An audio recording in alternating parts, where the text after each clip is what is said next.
حضرت ذوالقرنین رضی اللہ تعالیٰ عنہ۔ اللہ تعالیٰ نے انہیں زمین میں اقتدار دیا تھا۔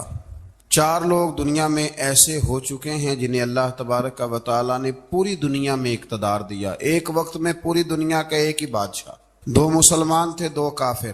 مسلمانوں میں حضرت سلیمان علیہ السلام اور جناب ذوالقرنین علیہ السلام، اور کافروں میں بخت نصر اور نمرود۔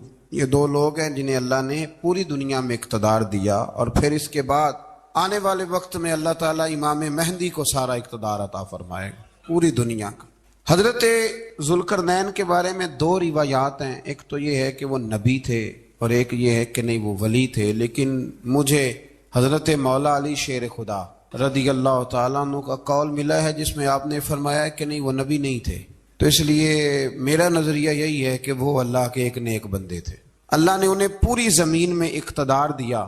وہ ایک مہم پہ نکلے، ان کا ارادہ بنا کہ میں ذرا دنیا کا چکر لگاؤں، تو انہوں نے سفر شروع کیا کہ میں دیکھوں ذرا سورج غروب کہاں ہوتا ہے۔ تو فرماتے میں پہنچا، بڑا گیا، لیکن میں اس مقام تک پہنچ گیا جہاں سورج غروب ہوتا ہے، تو پھر میں نے دیکھا کہ ایک سیاہ کنواں ہے جس کے اندر جا کے وہ چھپ گیا ہے، لیکن رب کریم کی اس حقیقت تک میں پہنچ سکا نہیں۔ پھر آپ فرماتے ہیں کہ میں آگے نکلا تو مجھے ایک قوم کے بارے میں بتلایا گیا جو بڑی خونخوار قوم تھی، بڑی خونخوار، اس کو یاجوج اور ماجوج کہا جاتا ہے۔ یہ قوم اتنی خونخوار تھی کہ یہ درندوں کو بھی کھا جایا کرتی تھی، اتنے لمبے چوڑے ان کے قد تھے، اتنے زیادہ طاقتور تھے کہ سانپ اور بچھو بھی کھا جاتے تھے۔ یہ نکلا کرتے تھے سبزے کے دنوں میں تو ساری کھیتیاں اجاڑ جاتے تھے، ہر چیز تباہ کر جاتے تھے، حتیٰ کہ انسانوں تک کو کھا جاتے تھے۔ تو حضرت ذوالقرنین جب وہاں پہنچے، اللہ تبارک و تعالیٰ نے انہیں ان مظلوم لوگوں کا مددگار بنایا جن پر یاجوج اور ماجوج کی قوم ظلم کرتی تھی۔ انہوں نے آپ سے کہا کہ حضور مہربانی فرمائیں، اس قوم سے تو ہماری جان چھڑائیں۔ آپ نے فرمایا تم میری مدد کرو۔ انہوں نے کہا حضور کس طرح؟ فرمایا بس جسمانی طور پر میری مدد کرو۔ تو آپ نے پھر وہاں ایک دیوار بنائی، لوہا کاٹ کر، سیسا پگھلا کر، پتھر ڈال کر ایک بڑی موٹی تازی دیوار بنائی، اور اتنی اونچی بنائی، اور پھر اس کے چاروں جانب آگ جلائی تاکہ وہ لوہا اس طرح پگھل جائے کہ وہ دیواروں کے ساتھ چپک جائے، تاکہ کوئی آدمی پیر رکھنا چاہے تو پیر رکھ کے اس پہ چڑھ نہ سکے۔ آپ نے وہ دیوار بنائی۔ اب اس قوم کا حال یہ ہوا کہ وہ اس کے اندر قید ہیں، وہ صبح جب اٹھتے ہیں تو اس کو توڑنا شروع کرتے ہیں، توڑتے رہتے ہیں، تو جب شام ہوتی ہے تو ان میں سے ہر روز ایک شخص کہتا ہے اتنی رہنے دو، باقی کل کریں گے، لیکن جب وہ سویرے اٹھتے ہیں تو اللہ تعالیٰ اس دیوار کو پھر سے مضبوط فرما دیتا ہے۔ نبی کریم علیہ السلام نے فرمایا قرب قیامت میں ایک وقت آئے گا، قیامت کے قریب جا کے ایک ٹائم ایسا آئے گا کہ اس مخلوق میں سے ہی ایک شخص پکارے گا اور پکار کے کہے گا کہ اب سو جاؤ انشاءاللہ۔ اللہ ان کی زبان پہ جاری کہے گا اب سو جاؤ اور سویرے انشاءاللہ یہیں سے شروع کریں گے۔ تو فرمایا وہ چونکہ انشاءاللہ کہیں گے تو پھر اللہ تبارک و تعالی اگلے دن اس دیوار کو وہیں پہ رکھے گا جہاں رات کو انہوں نے اسے چھوڑا تھا۔ اگلے دن وہ توڑیں گے تو دیوار ساری ٹوٹ جائے گی، اور پھر اللہ تبارک و تعالی کا فضل ہوگا تو مسلمان کی طرف وہ بڑھیں گے، وہ قتل و غارت کریں گے، پھر سے وہی درندگی کریں گے۔ تو پھر حضرت عیسیٰ علیہ السلام ان کے لیے دعا کریں گے۔ وہ دعا کا یہ حال ہوگا کہ ان کے وجود پر کچھ ایسی چیزیں برآمد ہوں گی جن کی وجہ سے وہ مر جائیں گے، ختم کر دیے جائیں گے۔ قیامت کے قریب جا کے وہ دوبارہ آئیں گے۔ اس کے بعد پھر اللہ تبارک و تعالی نے سورہ کہف کی آخری آیات میں 7 سمندر اور ان جیسے اور بھی آ جائیں، فرمایا 7 سمندر ہوں اور ان جیسے اور بھی آ جائیں اور مل کر وہ روشنائی بن جائیں تو میرے رب کے کلمات ختم ہونے سے پہلے سمندر ختم ہو جائیں گے۔ اور آخری آیت میں اللہ تعالیٰ نے فرمایا کہ اے رسول صلی اللہ تعالی علیہ وسلم آپ کہہ دیجئے کہ میں تمہاری طرح ہی ایک بشر ہوں، انا بشر مثلکم، میں بھی تمہاری طرح ایک۔ اب مثلکم کا بہت سارے لوگوں نے ترجمہ اپنی طرح کا کر لیا ہے، حالانکہ حضور صلی اللہ تعالی علیہ وسلم نے فرمایا کہ بشر ہونے میں تمہاری طرح ہوں، رسول ہونے میں تمہاری طرح نہیں، اللہ کا حبیب ہونے میں تمہاری طرح۔ اور وہ یہ جو میں کہہ رہا ہوں نا نہیں، تو یہ صحیح بخاری کے لفظ ہیں، حضور نے فرمایا ایکم مثلی، کون ہے تم میں جو میری طرح ہو؟ اور تو اپنے رسول کے بارے میں یہ کہے کہ بکریاں چرا رہے تھے تو معاذ اللہ انہیں پتہ ہی نہیں تھا کہ میں نبی بن جاؤں گا، ایسی کوئی بات نہیں۔ اعلیٰ حضرت فرماتے ہیں اللہ اللہ وہ بچپنے کی پھبن، یعنی بچپن میں بھی رنگ ڈھنگ نرالے تھے میرے رسول کے. اللہ اللہ وہ بچپنے کی پھبن، اس خدا بھاتی صورت پہ لاکھوں سلام. اس خدا بھاتی صورت پہ. اور مرحوم اعظم چشتی نے بھی ایک جملہ بڑا خوبصورت کہا ہے. اس نے کہا تیری حیات پاک کا ہر لمحہ پیغمبر لگے. انہوں نے اپنے چچا کو بے جان بتوں کی عبادت سے روکا، عذاب الہی سے ڈرایا. اس نے کہا کہ آپ ہمیں ہمارے خداؤں سے پھیرنا چاہتے ہیں، اس سے رک جائیں ورنہ ہم آپ کو سنسار کر دیں گے.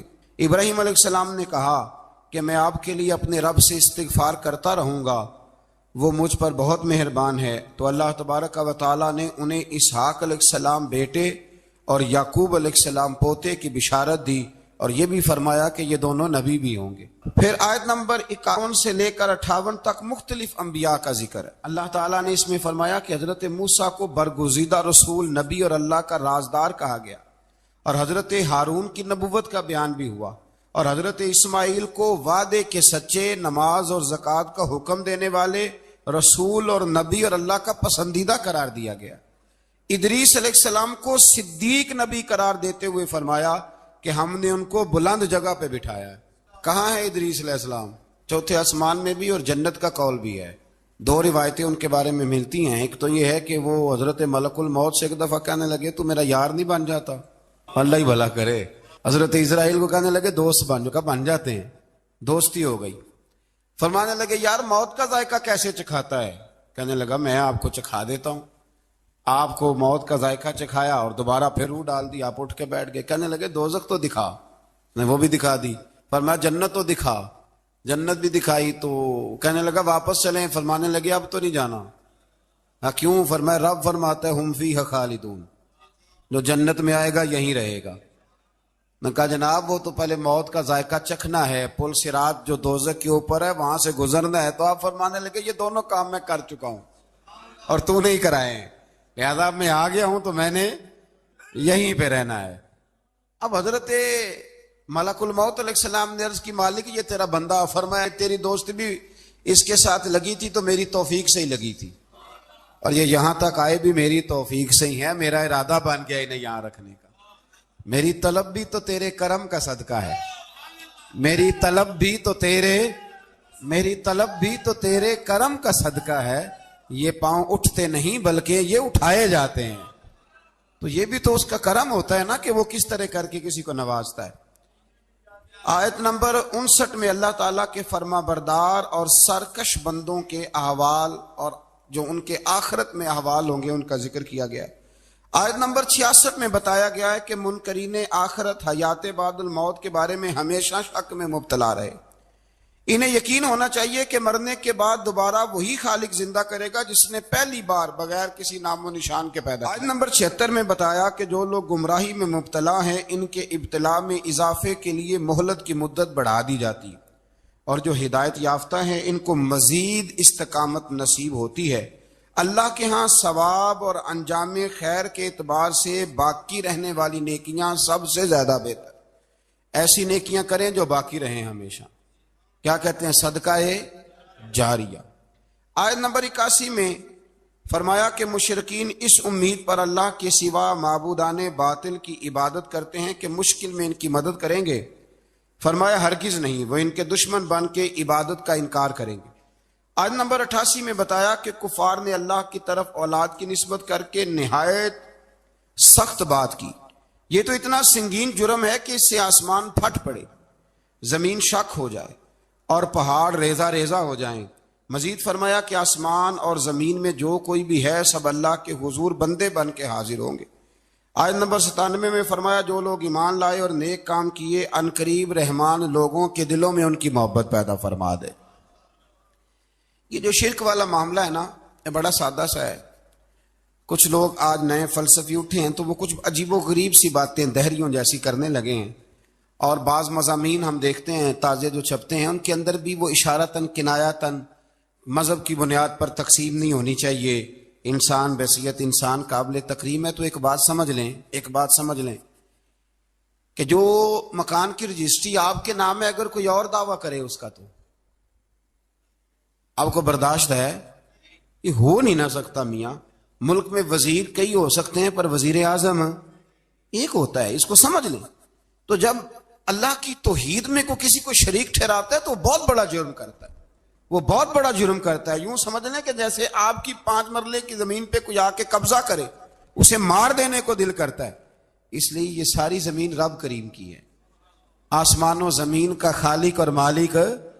تو شرک ناپسندیدہ بات، ناپسندیدہ۔ سورہ طٰہٰ شروع ہوتی ہے۔ اس سورہ طٰہٰ میں نبی پاک صلی اللہ تعالی علیہ وسلم کو رب کریم نے فرمایا کہ محبوب قرآن اس لیے نازل نہیں کیا تھا کہ آپ مشقت میں پڑ جائے۔ نبی کریم لمبی لمبی نمازیں پڑھتے تھے، لمبی لمبی۔ تو قرآن مجید نے کہا طٰہٰ ما انزلنا علیک القرآن لتشقیٰ، محبوب قرآن اس لیے نازل نہیں کیا کہ آپ مشقت میں پڑ جائیں۔ حضور لوگوں کو بڑی جد و جہد کے ساتھ دین کی طرف بلاتے تھے، تو کہا محبوب قرآن اس لیے نازل نہیں کیا تھا کہ آپ مشقت میں پڑ جائیں۔ آپ تو مشقت کرنے لگ گئے۔ وہ یا رب اپنے محبوب کو کہہ رہا ہے، جیسے سورہ مزمل میں بات ہوئی نا کہ محبوب تھوڑا آرام بھی فرما لیا کر، محبوب تھوڑا آرام بھی فرمائے۔ پھر فرمایا کہ یہ قرآن نصیحت کے لیے نازل ہوا ہے، اور اللہ ظاہر و باطن سب کو جانتا ہے، اور وہ وحدہ لا شریک ہے، اور سارے اچھے نام اسی کے ہیں۔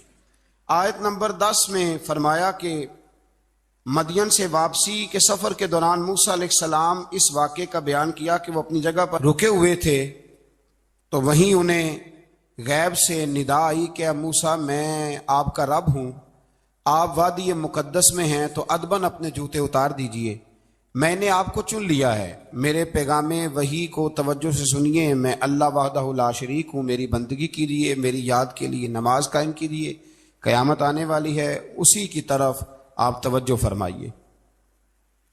اسی موقع پر آپ کو جو معجزات عطا کیے گئے ان کا بھی ذکر ہے، اور وہ ہم پیچھے بہت ساری جگہوں پہ اس کا ذکر کر آئے کہ اللہ تعالیٰ نے ان کو ایک ایسا عصا عطا فرمایا تھا کہ وہ ایک دم میں ہی بہت اژدہا اژدہا بن جایا کرتا تھا، اور پھر حضرت سیدنا موسیٰ علیہ السلام اپنا ہاتھ گریبان میں ڈال کے نکالتے تھے تو آفتاب کی طرح روشن ہو جاتا تھا۔ اقبال کہتے ہیں ید بیضا لیے بیٹھے ہیں اپنی آستینوں، ید بیضا لیے، چمکتے ہوئے ہاتھ ہیں ان کے، تو یہ اپنی آستینوں میں چھپا کے بیٹھے ہیں۔ پر اقبال نے یہ ولیوں کے لیے کہا ہے، نہ پوچھ ان خرقہ پوشوں کی، ارادت ہو تو دیکھ ان کو، ارادت ہو تو محبت کے ساتھ دیکھ، تنقید کے ساتھ تو پتہ ہے پھر بندے کو کوئی شے نہیں ملتی، آنکھیں گونگ ہو جاتی۔ ارادت ہو تو دیکھ ان کو، ید بیضا لیے بیٹھے ہیں اپنی آستینوں میں۔ پھر اللہ تعالیٰ نے نا حضرت موسیٰ علیہ السلام کو حکم دیا تھا کہ فرعون کو دعوت دیں، تو حضرت موسیٰ نے دعا مانگی جو آیت نمبر 25 اور 28 میں موجود ہے، رب اشرح لی صدری ویسر لی امری واحلل عقدۃ من لسانی یفقہوا قولی، اے میرے رب میرے لیے میرا سینہ کھول دے، میرے لیے میرا کام آسان کر دے، میری زبان کی گرہ کھول دے تاکہ وہ لوگ میری بات کو سمجھ سکیں۔ یہ آپ نے دعا فرمائی، اور آگے جا کے مزید آپ نے التجا کی کہ میرے خاندان میں سے میرے بھائی ہارون کو اس مشن میں میرا وزیر بنا دے تاکہ مجھے تقویت ملے، اور اسے میرا شریک کار بنا دیجیے۔ اللہ تعالیٰ نے ان کی اس دعا کو قبول فرما لیا۔ آیت نمبر 38 سے حضرت موسیٰ علیہ السلام کی پیدائش کا ذکر ہوتا ہے، اور یہ تقریباً آیت نمبر 76 تک چلتا ہے۔ واقعہ آپ نے پہلے بھی سنا ہوا ہے، اپنے لفظوں میں بھی عرض کیے دیتا ہوں۔ فرعون کو اس نے وہ خواب دیکھ لیا تھا کہ ایک ستارہ اٹھے گا اور پھر وہ گرے گا تو میری ساری سلطنت کو تباہ کر دے گا۔ نجومیوں سے اس نے پوچھ لیا، اس نے کہا کہ ایک بچہ پیدا ہوگا جو تیری سلطنت کو تباہ کرے گا۔ چاہیے تو یہ تھا کہ وہ توبہ کرتا، لیکن اس نے کیا کیا کہ اس نے بچوں کو قتل کرانا شروع کیا۔ یذبحون ابناءکم، ذبح کرا دیتا تھا تمہارے بیٹوں کو، اور بچیوں کو وہ زندہ رکھتا تھا۔ اللہ تبارک و تعالیٰ کی قدرت دیکھیے، رب بڑا ہی کریم ہے۔ آپ یقین کریں مولا کے دینے کے انوکھے ہی انداز ہیں۔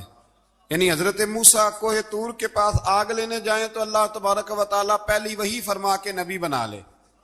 بھائی حضرت یوسف کو کنویں میں ڈالے تو رب وہاں سے نکال کے مصر کا حکمران بنا دے۔ وہ بڑا ہی بے نیاز ہے، مولا کے دینے کے انداز بڑے ہی انوکھے ہیں، وہ بڑے انوکھے انداز میں نوازتا ہے۔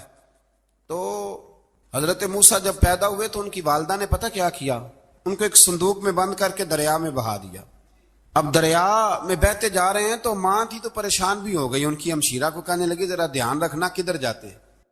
حضرت موسیٰ علیہ السلام دریا میں بہتے بہتے نا فرعون نے نا دریا کے کنارے مکان بنایا ہوا تھا. آپ کو پتا ہے بادشاہوں کا ذوق ہوتا ہے. آج کل ہمارے جو حکمران ہیں انہوں نے اس کا نام فارم ہاؤس رکھا ہوا ہے, میرا فارم ہاؤس, اور پرانے زمانے میں لوگ ڈیرا کہتے تھے.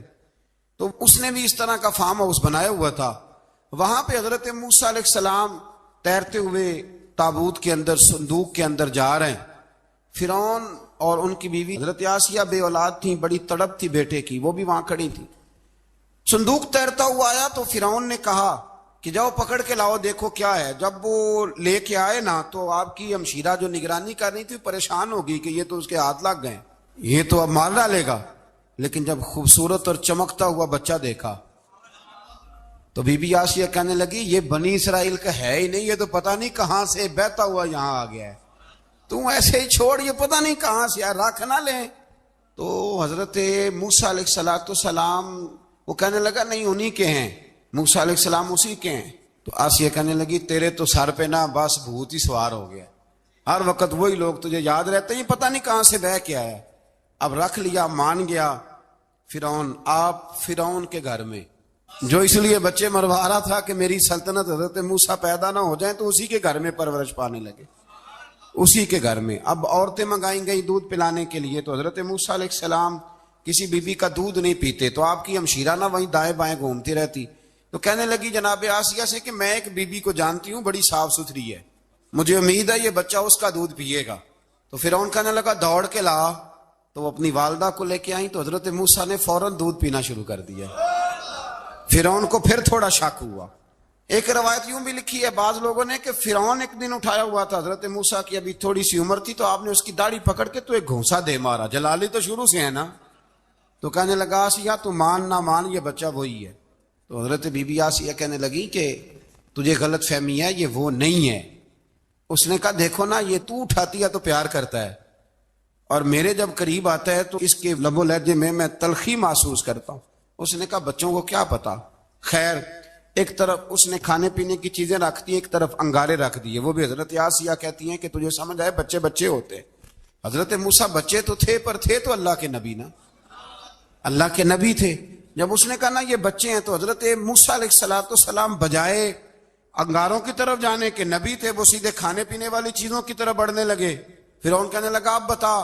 اللہ تعالیٰ نے حضرت جبریل کو بھیجا, انہوں نے کہا ادھر نہیں جانا آپ ادھر جائیے. تو آپ آگ کی طرف گئے اور ایک کوئلہ اٹھا کے زبان پہ رکھ لیا. تو آسیہ کہنے لگی سمجھ آئی, بچے کو کیا پتا کدھر جانا ہے کدھر نہیں جانا. اگر وہ اتنا ہی خیال ہوتا, وہی بچہ ہوتا تو آگ. اور بعض مفسرین نے لکھا ہے یہ جو حضرت موسیٰ دعا مانگتے تھے نا ربی شرح لی صدری ویسر لی امری, یہ وہ آگ کا انگارہ جب کوئلہ منہ میں رکھا تھا نا, تو اس کی وجہ سے زبان میں کچھ لکنت آ گئی. تو آپ دعا کرتے تھے کہ یا اللہ میری زبان کی وہ بند گرا کھول دے, تاکہ میں کھل کے فرعون کے سامنے بات کر سکوں. وہیں حضرت موسیٰ پلنے لگے, وہیں پلے, وہیں جوان ہوئے, وہیں اللہ نے ساری دولتیں دی. بہن بھی ملی, ماں بھی ملی, اور سارے عزیزوں کا پیار بھی ملا. اسی گھر کے اندر اللہ نے پرورش کر کے فرعون کے ظلم سے بنی اسرائیل کو نجات عطا فرمائی. آج نمبر 77 سے موسیٰ علیہ السلام کو حکم ہوا کہ راتوں رات بنی اسرائیل کو لے کے نکل جائیں. انہیں اللہ کی طرف سے یقین دلایا گیا کہ ان کے لیے سمندر میں خشک راستہ نکال لیا جائے گا. فرعون نے ان کا تعاقب کیا اور سمندر میں غرق کر دیے گئے. اس مقام پر اللہ تعالیٰ نے بنی اسرائیل پر اپنے احسانات کا ایک بار پھر ذکر فرمایا. حضرت سعد بن ابی وقاص رضی اللہ تعالیٰ عنہ بھی ایک دن جہاد کے لیے نکلے تو رستے میں سمندر آ گیا. حضرت موسیٰ کی قوم کو نا سمندر نے رستہ دیا تھا. تو جناب سعد بن ابی وقاص سمندر کے کنارے کھڑے ہو کے, اب وہ لوگ پوچھنے لگے حضور کیا کرنا ہے. فرمایا کرنا کیا ہے, ابھی دیکھیں کیا ہوتا ہے.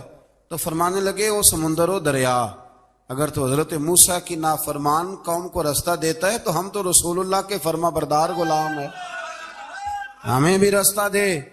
تو 12 رستے بن گئے دریا میں سے. جناب سعد بن ابی وقاص لشکر لے کے گزر گئے, باہر گئے تو ایک دفعہ پھر صحابہ کو یقین دلایا. فرمایا کسی کی کوئی چیز تو نہیں رہ گئی دریا میں. دشت تو دشت ہیں دریا بھی نہ چھوڑے ہم, بحر ظلمات میں دوڑا دیے. اب میں کیا کروں, علامہ اقبال نے ہر جگہ کلام لکھا ہے, ہر جگہ. آپ کو پتہ نا ایک صاحب مجھے بھی سمجھا رہے تھے, میں نے جمعے میں بھی وضاحت کی کہنے لگے آپ اقبال کی بڑی تعریفیں کرتے ہیں. میں نے کہا مجبوری ہے، وہ کام ہی تعریفوں والے کرتے ہیں تو ہو جاتی ہیں، کیا کیا جائے. آمدام برسر مطلب. تو حضرت سعد بن ابی وقاص نے پوچھا کچھ رہ تو نہیں گیا؟ کہا جناب پیالہ رہ گیا میرا مٹی کا دریا میں. تو حضرت سعد بن ابی وقاص کہنے لگے کوئی مسئلہ نہیں، ہم رسول اللہ کے غلام ہیں. اور اس پر بڑی دلائل ہیں، وقت نہیں ہے آگے بڑھنا ہے. فرمایا او دریا، او ہمارا پیالہ تو واپس کر دے. تو ایک لہر آئی تو پیالہ بھی کنارے پہ پھینک گئی. تو اللہ تعالیٰ نے حضرت موسیٰ علیہ السلام کو کی قوم کو وہاں سے نجات دی. آیت نمبر 85 سے سامری کا ذکر ہے. سامری ایک جادوگر تھا. جب حضرت موسیٰ علیہ السلام تشریف لے گئے نا کوہ طور پہ، تو اس نے نا سونے کا ایک بچڑا بنا دیا تھا، اور اس کے منہ میں ایسی تاریں اس نے لگائی تھیں کہ جب ہوا چلتی تھی تو وہ تاریں بجتی تھیں. مفسرین نے لکھا ہے. تو بنی اسرائیل والوں کو یہ کہتا تھا دیکھو یہ بولتا ہے. تو بڑے کمزور ایمان کے لوگ تھے، اس طرف متوجہ ہو گئے. حضرت موسیٰ علیہ السلام واپس آئے تو انہوں نے پوچھا کہ یہ ماجرا کیا ہے. تو اس نے کہا کہ میں نے نا حضرت جبریل علیہ السلام کا گھوڑا جب چل رہا تھا تو ان کے پاؤں سے جو مٹی لگ رہی تھی وہ مٹی میں نے تھوڑی اٹھا لی تھی، اور وہ میں نے اس کے منہ میں رکھی ہے، جس کی وجہ سے اس کے منہ سے آواز ہے. وہ مٹی کب اٹھائی تھی وہ بھی لکھا ہے مفسرین نے کہ حضرت موسیٰ علیہ السلام نے جب کہا نا بنی اسرائیل والوں کو کہ گھوڑے ڈالو اندر، حالانکہ رستے بن بھی گئے تھے، پھر بھی کہنے لگے ایسا نہ ہو کہ اندر جائیں تو پانی پھر آ جائے. تو یہ جاتے نہیں تھے، ڈرتے تھے، کمزور ایمان کے لوگ تھے نا. اصل مسئلہ نا اندر کا ہے. آپ یقین کریں یہ بڑی با کمال بات ہے. میں تو اس نتیجے پہ پہنچا ہوں تھوڑی سی زندگی گزار کے کہ یقین اگر مضبوط ہو نا تو انسان کی زندگی کا ہر کٹھن رستہ آسان ہو جاتا ہے. لیکن جن لوگوں کے اندر مسائل بہت زیادہ ہوتے ہیں ان کے لیے بیرونی کوئی کام کرنا بھی بڑا ہی مشکل ہوتا ہے. تو یہ لوگ کہنے لگے کیسے اندر جائیں گے تو پھر نہ پانی مل جائے. تو حضرت جبریل امین آئے گھوڑی پہ بیٹھے ہوئے، انہوں نے آگے آگے گھوڑی دوڑائی. تو آگے گھوڑی دوڑی تو ان کے گھوڑے خود بخود پیچھے دوڑ پڑے. حضرت سیدنا جبریل کی گھوڑی جہاں پیر رکھتی تھی وہاں سے سبزہ اگتا تھا. سامری جادوگر تھا، حیرت انگیز چیزوں کو جمع کر لیتا تھا. اس نے وہ جمع کر کے رکھ لی اور بچڑا بنا دیا. تو حضرت موسیٰ علیہ السلام نے جب اس سے پوچھا تو اس نے یہ بات بتائی اور کہنے لگا یہ تدبیر مجھے میرے نفس نے سجائی تھی. حضرت موسیٰ نے اس سے کہا تو یہاں سے چلا جا، زندگی میں تیرے لیے وحشت کی سزا ہے اور تیری سزا کا وقت آخرت میں مقرر ہے. وحشت کا بھی عذاب ہوتا ہے کچھ لوگوں کو وحشت کا عذاب یہ ہوتا ہے، یعنی انسان ہر وقت خوف زدہ رہے. آیات بتاتی ہیں کہ اس پر کون سا عذاب ہے، اس پر ایک وحشت طاری رہے. اللہ سے دعا مانگیں اللہ تبارک و تعالی ان ساری آزمائشوں سے ہمیں محفوظ فرمائے. اسی تسلسل میں پھر قیامت اور سور پھونکے جانے کا ذکر ہے. آیت نمبر 105 سے فرمایا کہ لوگ آپ سے پہاڑوں کے متعلق سوال کرتے ہیں، آپ ان سے کہہ دیجئے میرا رب انہیں ریزہ ریزہ کر دے گا اور پوری زمین ہموار میدان کی طرح ہو جائے گی. آیت نمبر 109 میں قیامت کی ہولناکیوں کا ذکر ہوا اور فرمایا آج اللہ کی بارگاہ میں کسی کو مجال شفاعت نہیں ہوگی سوائے اس کے جسے وہ اذن شفاعت عطا کرے اور جس کے قول سے وہ راضی ہو. آیت نمبر 110 سے اکڑی گردنوں کے حی و قیوم کے سامنے جھکنے، ظالموں کے نامراد ہونے اور مومنین صالحین کے کامیاب ہونے کا ذکر ہے. آیت نمبر 114 میں علم میں اضافے کی تعلیم کے لیے دعا ارشاد فرمائی گئی ہے جو بڑی معروف ہے، رب زدنی علما. آیت نمبر 115 سے اس بات کا ذکر ہے کہ آدم علیہ السلام جو جنت میں درخت کے قریب چلے گئے تو یہ ان کی بھول اور اجتہادی خطا تھی. اللہ نے خود وضاحت فرما دی اور انہوں نے قصداً اللہ کے حکم کی نافرمانی نہیں کی. آدم علیہ السلام کو جنت میں داخل کر کے بتایا کہ یہاں نہ بھوک لاحق ہوگی، نہ بے لباسی ہوگی، نہ پیاس لگے گی، نہ ہی دھوپ کی تپش محسوس ہوگی، اور یہ کہ آپ اپنے دشمن شیطان کی چالوں سے بچے رہیں گے. اس مقام پر قرآن نے اس موضوع کو پھر بیان کیا کہ شیطان نے وسوسہ ڈالا اور مخلص اور ہمدرد کا روپ دھار کر ان کو بہکایا. انہوں نے ممنوع درخت سے کھا لیا سو ان کے ستر کھل گئے اور جنت کے پتوں سے اپنے ستر کو ڈھانپنے لگے. پھر اللہ نے ان کی توبہ قبول کی اور جنت سے زمین پر بھیج دیا. آیت نمبر 124 سے اللہ تعالیٰ نے فرمایا جو ہماری یاد سے غافل رہے گا ہم اس کے لیے معیشت تنگ کر دیں گے. ومن اعرض عن ذکری فإن له معیشۃ ضنکا، جو ہماری یاد سے غافل ہوگا اس کے لیے زندگی اس پر اللہ تبارک و تعالی ہر وقت اپنی یاد کی توفیق عطا فرمائے۔ آیت نمبر 130 سے اللہ تعالیٰ نے ارشاد فرمایا ان کی باتوں پر صبر کیجئے، سورج کے طلوع اور غروب ہونے سے پہلے اپنے رب کی حمد کے ساتھ تسبیح پڑھتے رہیے، اور رات کے بعض اوقات میں اور دن کے حصوں میں بھی تسبیح پڑھتے رہیے، تاکہ آپ کا رب راضی ہو جائے اور آپ بھی راضی ہو جائیں۔ مزید فرمایا کہ اپنے اہل خانہ کو نماز کا حکم دیں اور خود بھی نماز پر قائم رہیں، اور نیک انجام صرف تقوی پر کاربند لوگوں کے لیے۔ لوگ کیا کہیں گے؟ لوگوں کے لیے الزام لگانا، پروپیگنڈا کرنا بڑا ہی آسان کام ہے۔ دو ہی تو کام دنیا میں آسان ہے، ایک بدگمانی کرنا اور ایک غیبت کرنا، اور اتنا مزیدار کام ہے کہ آپ ساری دیہڑی کرائیں، کوئی بندہ تھکنے کو تیار معاذ اللہ ثم معاذ اللہ سارا دن، اور اگر آپ کہیں کہ اللہ کا ذکر کرو، تسبیح لے لو، صرف 500 دفعہ درود شریف پڑھ لو، تو پھر کیا بنے گا؟ کام یاد آ جائے گا، بہت سارے لوگوں نکل لیں گے۔ کبھی کبھی کچھ چیزیں بڑی یاد رہ جاتی ہیں۔ ایک شاعر نے ایک شعر کہا تھا، میری تھوڑی سی شعری ذوق ہے تو مجھے دلچسپی ہے، رہ جاتی ہیں کچھ باتیں ذہن میں۔ ایک دفعہ ہمارے ایک دوست کے بارے میں کچھ پراپیگنڈا ہونے لگا، تو میں نے انہیں ایک شعر لکھ کے بھیجا، مجھے یاد تھا، میں نے ایک شعر لکھا۔ کسی شاعر نے کہا تھا کہ مخلوق تو فنکار ہے اس درجہ کے پل بھر میں، سنگے در کعبہ سے بھی اصنام تراشے۔ کعبے کے اندر سے مٹی لے کے لوگ بت بنا لیتے اور اللہ کا شریک بناتے ہیں۔ تو کہنے لگا شاعر کہ مخلوق تو فنکار ہے اس درجہ کے پل بھر میں، سنگے در کعبہ سے بھی اصنام تراشے، تم کون ہو کیا چیز ہے داغ کبابی، لوگوں نے تو مریم پہ بھی الزام تراشے۔ لوگ تو منٹ لگاتے ہیں، وہ جو رہی مسجد میں، پلی مسجد میں، لوگوں نے الزام لگانے کا وقت آیا تو الزام لگا دیا، سید عائشہ صدیقہ پہ لگا دیا، صدیق کی بیٹی اور صدیقہ۔ آپ سوچ سکتے ہیں کہ لوگ کہاں تک جاتے ہیں اور باتیں کہاں تک پہنچتی ہیں۔ تو یہ میرے رب کریم کا فضل اور کرم ہے کہ جناب مریم کی برات کا اعلان بھی قرآن نے کیا، اور حضرت عائشہ صدیقہ کی برات کا اعلان بھی قرآن پاک نے فرمایا، یہ بھی قرآن مجید نے فرمایا ہے۔ اور کل پرسوں بھی بات ہو رہی تھی حضرت یوسف علیہ السلام کی، تو الزام تو لگتے رہتے ہیں۔ تو میں نے اس دن بھی سوال کیا تھا، پھر دہراتا ہوں کہ غلطی کیا تھی حضرت یوسف کی؟ کبھی کنواں اندھیرا، کبھی بھائیوں کے تھپڑ، کبھی مصر کا بازار، اور ذرا سوچو تو صحیح، جب بولیاں لگتی ہیں انسان کی تو کیا حال ہوتا ہے۔ اور پھر ذرا یہ بھی تو دیکھو نا کہ جب زلیخا نے الزام لگایا تو پھر کیا حال ہے، اور پھر 12 سال کی جیل، پر رب فرماتے ہیں شانیں میں نے یوسف کو ہی عطا فرمائی۔ تو حضرت مریم سلام اللہ علیہا جب وہ بیٹا لے کے گئی ان کے پاس، تو انہوں نے کہا یہ کہاں سے آ گیا؟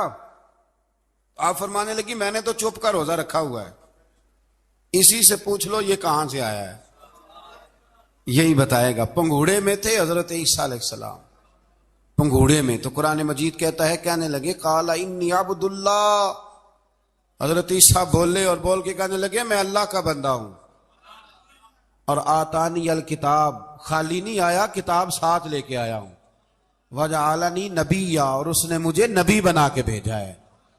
تو حضرت عیسیٰ علیہ السلام پنگوڑے میں ہیں تو کلام فرما رہے ہیں، اپنے نبی ہونے کا اعلان فرما رہے ہیں۔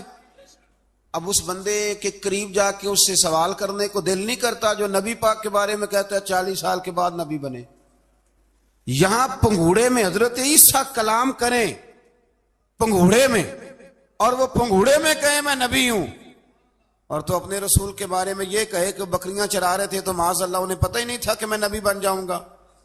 ایسی کوئی بات نہیں۔ اعلیٰ حضرت فرماتے ہیں اللہ اللہ وہ بچپنے کی پھبن، یعنی بچپن میں بھی رنگ ڈھنگ نرالے تھے میرے رسول۔ اللہ اللہ وہ بچپنے کی پھبن، اس خدا بھاتی صورت پہ لاکھوں سلام، اس خدا بھاتی صورت پہ۔ اور مرحوم اعظم چشتی نے بھی ایک جملہ بڑا خوبصورت کہا، اس نے کہا تیری حیات پاک کا ہر لمحہ پیغمبر لگے۔ اور سن لو لکھ لینا یہ حدیث دل کی تختی پر۔ نبی پاک علیہ السلام نے فرمایا جب میری قوم میں بے حیائی اور بدکاری عام ہو جائے گی تو 2 سزائیں اللہ دے گا۔ ایک تو جوان موتیں آئیں گی، جوان بچے کچھ بھی نہیں دیکھا چلے گئے، اور دوسری سزا اللہ یہ دے گا کہ ایسی بیماریاں آئیں گی جن کا علاج نہیں ملے گا، ایسے امراض پھوٹ پڑیں گے۔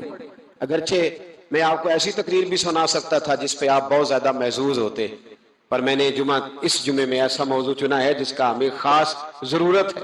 بھائی دیکھیں تو صحیح کہ ایسا تو نہیں کہ ہم ان عیبوں میں مبتلا ہیں۔ میرے نبی کریم علیہ السلام نے فرمایا جب تم نیکی کا حکم دینا اور برائی سے منع کرنا چھوڑ دو گے، پھر اللہ تم پر ظالم حکمران مسلط کرے گا۔ اور اگلے لفظ اس سے بھی زیادہ سخت ہیں، محبوب فرمانے لگے پھر تمہاری نیک لوگ دعائیں بھی کریں گے تو اللہ وقتی طور پر ان کی دعاؤں کو بھی قبول نہیں فرمائے گا، اس لیے کہ تم لوگوں نے نیکی کا حکم دینا اور بھلائی سے روکنا چھوڑ دیا۔ عزیزو یاد رکھو، جب گناہ عام ہوتے تو پھر حالات بدلتے اور لوگوں کو سزا ملتی ہے ان کے گناہوں کی، بلکہ یہاں تک لکھا ہے کہ نیت خراب ہو تو سزا شروع ہو جاتی۔ کیا خراب ہو؟ بولیے گا۔ نیت بھی خراب ہو تو سزا۔ حضرت رومی کہتے ہیں کہ ایک بادشاہ کو پتہ چل گیا کہ ایک آدمی نے بڑا اچھا باغ لگایا ہے، خوبصورت باغ ہے، مالٹے کا، کنوں کا باغ، بڑا پیارا۔ بادشاہ نے کہا ذرا جا کے دیکھتا ہوں۔ بادشاہ سلامت باغ دیکھنے آئے تو اب وہ مزدور آدمی تھا، عام آدمی تھا جس نے باغ لگایا، کسان تھا، اس کو کہا کہ چند کنوں توڑ کے لایا تو بڑے پیارے لگے، ایک دو اور لایا، کھائے، بڑے میٹھے، بڑے پیارے، بڑے توانا، بڑا مزہ آیا۔ تو بادشاہ کے دل میں خیال آیا کہ اس پہ قبضہ نہ کر لوں باغ پہ۔ ہمارے یہاں نا کرائے پہ دکان دیتا نا مالک، تو جب کسی غریب کی چل جاتی ہے کہتا ہے تو خالی کر، میں نے خود ڈال لی ہے، چل گئی نا اس کی۔ حالانکہ رزق اپنے اپنے نصیب کا ہے، رزق اپنے اپنے نصیب کا ہے، جس کو اللہ تعالیٰ چاہتا ہے عطا کرتا ہے۔ تو اس کو کہا کہ اور توڑ کے لا، اور دل میں خیال ہے کہ یار اتنا اچھا باغ ہے، قبضہ کر لیتے ہیں، ہماری حکومتیں قبضہ کر لیتی ہیں کہ کوئی چیز اچھی لگ جائے۔ اب وہ کسان دو تین کنوں توڑ کے لایا، اس نے کھائے تو کھٹے نکلے، ترش تھے۔ کہنے لگا تجھے کیا ہو گیا ہے؟ تو بندہ بڑا صاحب دل تھا، کہنے لگا میں تو ٹھیک ہوں، آپ اپنی نیت سے پوچھیں کہیں خراب تو نہیں ہو گئی۔ تو کنوں میں بھی اس کا اثر آ گیا ہے، اپنی نیت، تو نیتیں بگڑ جائیں نا، نیتیں۔ اب ایک بات کہنے لگا ہوں، غور سے سننا، جب تک دو بھائی اکٹھے کاروبار کرتے ہیں نیت ہوتی ہے کہ ہمارا گھر چلے گا، تب تک اللہ برکت دیتا ہے۔ اور جب اپنی اپنی جیبیں سمیٹنے لگ جاتے ہیں نا کہ یہ میرا 5,000 ہے، آج میں گیا تھا اگرائی کرنے، یہ میرا 10,000 ہے، آج میں نے محنت زیادہ کی، جب وہ ٹٹولنے لگتے ہیں پھر اس دکان سے بھی برکت اٹھ جاتی ہے، پھر وہاں سے بھی برکت چلی جاتی ہے۔ فَإِنَّ لَهُ مَعِيشَةً ضَنْكَ، فرمایا جب تو میں منہ پھیر لیتا ہے پھر تیری زندگی اللہ تنگ کر دیتا، پھر وہاں سے بھی برکت، خوبصورتی، اثر اٹھ جاتا ہے۔ ایک سنار نے گلی میں ایک یتیم چھوٹے سے بچے کو گھومتے دیکھا تو سنار بے اولاد تھا، بچے کو اٹھا کے گھر لے آیا، 18 سال اس بچے کی پرورش کی، اس کو پالا پوسا، جوان کیا۔ سنار کے پاس وہ دکان پہ چلا جاتا، وہ کئی دفعہ دکان پہ رہتا، کئی دفعہ گھر میں رہتا۔ ایک دفعہ وہ دکان پہ تھا، بچہ گھر تھا، 18 سال کا جوان، اس کی بیوی اکیلی تھی۔ وہ جس نے ماں بن کے پالا تھا اس نے اسی پہ حملہ کر دیا، اس کا بازو بری نیت سے تھاما، بیوی چیخی۔ تھوڑی دیر گزری تو وہ نوجوان پیروں میں بیٹھ گیا، کہنے لگا اماں پتہ نہیں مجھے کیا ہوا۔ شام کو سنار آیا، بیوی چیخنے لگی، چلانے لگی، کہنے لگی آج عجیب بات ہوئی، جس کو میں نے جگر کا خون دے دے کے پالا اسی نے گندی نظر ڈالی۔ سنار محو حیرت ہے، بیوی کا خیال تھا کہ لاٹھ اٹھائے گا، ڈنڈا اٹھائے گا، نوجوان کو مارے گا، لیکن وہ رونے لگ گیا۔ اس نے کہا آج اس نے میرا بازو تھاما ہے، جانے کیا کیا ہے؟ پریشان ہونے لگ گیا، سجدے میں گر گیا، کہا تو بتاتا کیوں نہیں؟ تو وہ سنار کہنے لگا اس کی غلطی نہیں، 18 سال کے بعد آج مجھ پر بھی شیطان سوار ہوا تھا۔ ایک عورت آئی تھی، وہ اپنے بازوؤں میں چوڑیاں پہننا چاہتی تھی تو میں نے بھی گندی نظر سے ہاتھ ڈالا تھا، رب کریم نے مجھے فوراً اس کی سزا دی۔ جن کے گھروں میں بیٹیاں ہوتی ہیں ان کی نظریں گندی نہیں ہوتی، جو بیٹیوں کے باپ ہوتے ہیں، جو بہنوں کے بھائی ہوتے ہیں، ان کی نظریں گندی۔ اور اگر تو ٹیلی فون کرتا ہے، تو کسی عورت کے ساتھ تعلق رکھتا ہے تو یہ بات لکھ لے، امام فخر الدین رازی 1، علامہ اسماعیل حقی 2، مولانا جلال الدین رومی 3، امام خازن 4،